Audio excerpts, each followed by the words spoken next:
Terrain Cafe, and they do excellent food here. I mean, even the bread that comes out, and they have like a special butter that comes out with it. But I think today we're gonna go with the beet and burrata salad, and then the rolled lasagna, and then Diana, who's our waitress, sold us on the fried avocado Benedict. So I don't know who their chefs are, but every single cafe that we've eaten at Terrain is absolutely delicious. So I think that's what we're gonna go with. And some matcha latte. Cold or hot, doesn't matter. All right, so we just finished eating at Terrain Cafe, and we're going to check out Terrain Store. We're gonna meet up with Melissa, who's the plant buyer here. And they always have an interesting selection, and it's so well displayed. You can see that they put a lot of time and effort into the look and style, which I can appreciate. And man, oh man, look at the size of that urn. That is incredible. I'm definitely feeling a little fall. Every time we come here, it is gray, gray, gray. Luckily it's not raining today, but look at all the fall colors here.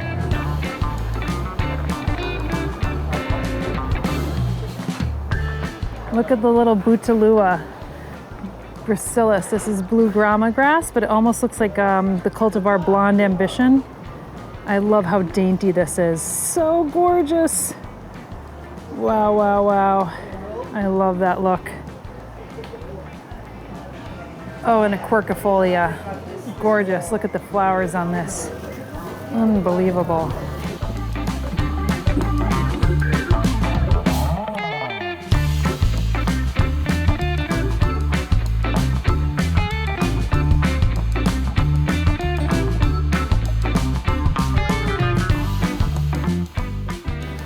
Cute little displays, even this little curcuma.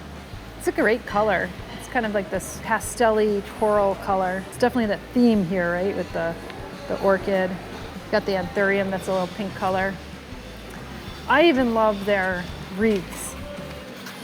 They kind of got the Halloween theme going now, so I don't know if they'll have Christmas lights this time around. Halloween lights, yeah. They have them, like they're little fire lights, actually. Oh yeah. They're pretty cool. Yeah. So it's like it's a smoked glass. This is a really lovely display, by the way. I think they've done a really great job here. So this is our Design by Terrain, is what we call it. It is our take on the plant as a gift and plants as decor. So a little bit of both here. They do a lot of like tiny things for teacher gifts, but then at holiday this becomes a huge like centerpiece display. Right. Lots of housewarming and hostess gifts. The colors though, because they're like that pastel-y pink, you know, that you could already see like the theme on theme on theme that you do. Yeah. The curcuma is lovely. Gorgeous? Yeah, with the red mid-vein. Yeah. So cool. And of course it's Halloween, so you have transitioning in a kind of awkward way from the end of summer, but yes, yeah. Halloween has become such a huge thing for us, and that compiled with the goth plant garden, the black plants. The dark leaf plants. It makes for very fun. Speaking of dark, every time we come here, it's overcast. I never make a day here where it's sunny. And I feel like it's been not overcast for the past month. I know, and even if you go to all my Terrain videos, if you go to like every single one that we've shot, it's overcast. But luckily, it's very bright inside. It's bright inside, you know. I feel like sometimes that sun drowns you out. Right? Well, that's true. It's too much. Yeah. So this is our greenhouse. Yeah. I think people will notice if they watch our other channel. They'll notice this gazebo because we have the same gazebo. Do you really? Yeah. In New York? Oh, so funny. In the Finger Lakes. Yeah. It's That's so hilarious. Funny. It's such a great. You display you have it outside. We're missing some bolts. So oh, are you? Yeah, exactly. We're missing one bolt. Oh, funny. That's so funny. Yeah, this just became such a great structure for us to. I mean, we have these pet plants growing here that are some of my favorites. If they watched your first video, you'll see how big these have gotten since we planted them. So it's the same plant that was here. All of them, yeah. So we have this incredible fishbone. Yeah. Look. Yeah, I'm sure you can find a shot of that back in there. Yeah, absolutely. And then these are the pods that have been pollinated and starting off, and there's another two up there a little bit further. So you had somebody come out here. Yeah, the staff is just into it. That's great. Yeah, I think it's so cool. This thing is the happiest plant ever. Unbelievable. I love a fishbone. But we also have a really fun moment where there's this rambling asparagus fern over there. Yeah. And getting to experience like fern as vine is so rare. This is great though, because this is a greenhouse and you have the shade cloth kind of over it, and it's just a perfect lighting in here for this. It took us a little while to get the temperature right year round. Yeah. But we're there now, and that feels great. It feels a little cool in here today, you know, so. I mean, it's cold outside. So what is the temperature mix? Like, what are you trying to, how do you try to in here navigate it between human and keep it human friendly, you know. But I mean, I think we shoot for like 70s generally speaking. Right. Yeah. Have you had any latest terrain books out yet? No, we have one in the works though. That comes out next spring. TBD. It's an outdoor book. Yes. Okay. Very fun little teaser there. Yeah. My counterpart, our head of store display and creative, is writing this book on containers, outdoor containers. Okay, so the outdoor version of you. Yeah, kind of. Well, she's actually like the more design version of me. But, okay. She's got to do so much container work at the stores over the years. Yeah. A lot of the stuff that you do is in container, and and especially even just for outdoor. Yeah. I mean, we do have the DBT program, but like outdoors, I think containers are where we can differentiate, which is nice. You know, give something to people that they don't typically have. There's a fun little display here of some caudiciforms. So lovely right now. Oh, yes. So we have Stephania and Gerardanthus with some really nice caudex And these are building. really for the houseplant aficionado because caudiciform is not for everybody. No? Well, I think because it looks weird for part of the year when it loses its tops, you know. So mine, I have to say, I've had a few different ones over the years. I do tend to kill them when I go away for long periods of time. Right. Like that's when I've you have to go when they're in dormancy. 100%. But sometimes mine don't go dormant. Like there have been years where my Stephania hasn't dropped its leaves, and then other years where it took 6 months to bring them back out. This one almost looks like a nasturtium. I know, it's so sweet. Yeah. And that's the erecta. There's a another version that's I think it's Stephania perrii that has this really sweet heart-shaped leaf and lots more vines. Now, are these the fruits of this or the seed? Or? I think they're fruit. Yeah. I mean, I think these are the blooms, and I honestly have never had one so happy that it bloomed. So that's fun to see. Really funky, like it's finger-like blooms. So that's really fun. And then over here is kind of like a treasure trove of amazing plants. Lower light, it seems. Yeah, ferns vast majority. Ferns, a lot of our aeroids over there. We have some of the fun alocasia and colocacias back here. I am so excited to see this all coming into the industry a little bit more. Yeah. I feel like they took a little bit longer to get some of this into tissue culture, and now we're just seeing like beautiful we're seeing plants. Some really incredible philodendron spiritus sancti and TC. Yeah, that's wild. You know, people bought that for the price of a fancy car. Yeah. And now you could get it for like years ago. You could get it for whatever, $40, and you're like, whoa. Yeah, it's pretty wild. But I mean, these alocasias and colocacias have been such a really good. This is a great variegation, actually. It's beautiful. That's the batik, so it just has a totally different, like more splash pattern, which is fun. And then this is just the Friedeck variegated, which took a little while. Also, we saw Friedeck, for a really long time. Spider mite magnet every time in my house, but it's you good really while it need lasts. like a humidifier all the time. But I love the texture on this guy. I think that most people, when they start touching it, kind of can't resist. It's got such incredible veination. And also it's fuzzy. It's Velcro-y. Yeah. That's bizarre. Or it's like old man beard, and then you're like, I don't want to touch it anymore. And then, of course, the Looking stem at you, Sandra. on that Sabrina. Again, lots of our phyllos, lots of fun things hiding back here. I just really love. Is this cinnamon? This squammy. That is a cinnamon. A squamiferum. Look at the petiole on that. Speaking of old man beard. Incredible. Super fuzzy. Goals. Yeah. Goals. Hashtag goals. And we're finding here, this county is definitely a plant county. We have lots and lots of competition. No doubt. Like honestly, we were admiring the landscaping outside of the Shell gas station. Yeah. Never have I seen a gas station with such that landscaping. looks that good. Yeah. It's something you feel. Yeah. But we are slowly carving out a place for ourselves for specialty things, like things that people can't find elsewhere. And whether that's indoor or outdoor, like we're really into some cool, rare, weird perennials. The customer's slowly learning that we can give them things that they can't find at some of these older places. I was just out there. I really liked, you had some of the Bouteloua gracilis, maybe Blonde Ambition, just nice native grasses that have beautiful flower heads that you normally wouldn't see. I think it's taken a while for people to come around to grasses, but they look so good in with the forbs and the perennials. Yes, absolutely. Herbaceous perennials.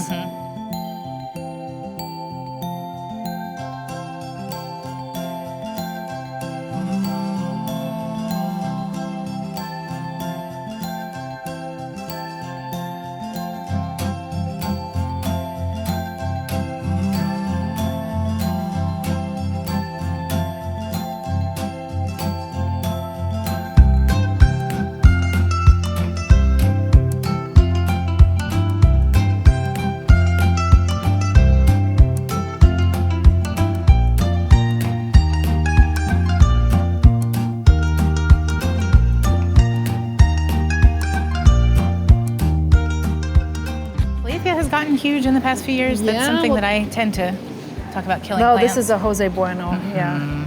Nice variegation. Look at that. And almost the price white. point on that, like, it's just so good. Wow. Yeah. She's got some Pink Princess in there. Some really nice variegation finally coming out of Pink Princess, where we were getting not great for a while. Now, is this in TC, do you think? Yes. Yeah. It's tissue culture. Yes. Yeah. And it took them a while to get that right. Like, it was the first few years it was in tissue, you could see that it would start kind of rotting a little bit, but it's a lot sturdier now. Right. Otherwise, you can't determine whether you see it, like whether you're like, I want the pure and not the TC. And there's not a lot of pure left out there, honestly. And then back here we have lots of our bigger house plants. I've been excited to see some of these cooler snake plants hit the market, the whale fin, some of the like white variegation that we hadn't seen in a few years. This is nice. It's like a dusty color, you know. The whale fin, there's also a shark fin that comes in sometimes. And then the moonshine, occasionally we'll get this moonshine in a really lovely like 10-inch. Yeah. It's not so frequent. Isn't it amazing though that this one is so like, incredible. Look, this is so much lighter. And it was something that maybe I wasn't super into years ago, but I've definitely grown. Well, when you travel, then you're like, I love you, snake plant. But they also, if you get the right one, it brightens up a dark space in a really nice way. You know, I had mine in Brooklyn. I had mine so I had an exposed sink, so you could see the plumbing. Put that right in front of the exposed sink, and it really did. And it's not like it's, you know, sometimes they do this, but if you get one of the more erect varieties that just stay there. Totally. And I love this Bismarckii. We don't do too much in palms, but Bismarckii, that glaucus, anything for me is something that we're attracted to. And I think this makes a really great like outdoor piece that you then roll in for the winter, and they are fairly hardy. They can handle that. And you always have some nice big versions here. It's not like you just get like 4 6-inch plants. You get some big ones. And we try to give diversity, right? Like for us, it's like keeping the customer excited. Like if you have gotten burnt out on a ficus, we have some other things for you to play with. You know, there's actually some really cool Norfolk pines back there that are getting kind of ancient, and the character they're taking on is really fun. So the Hoyas are popular too. Yeah. And this is the black lined version of the black margin, which mine actually bloomed for me this year, which was nice. All my Hoyas seem to bloom at around the same time this year.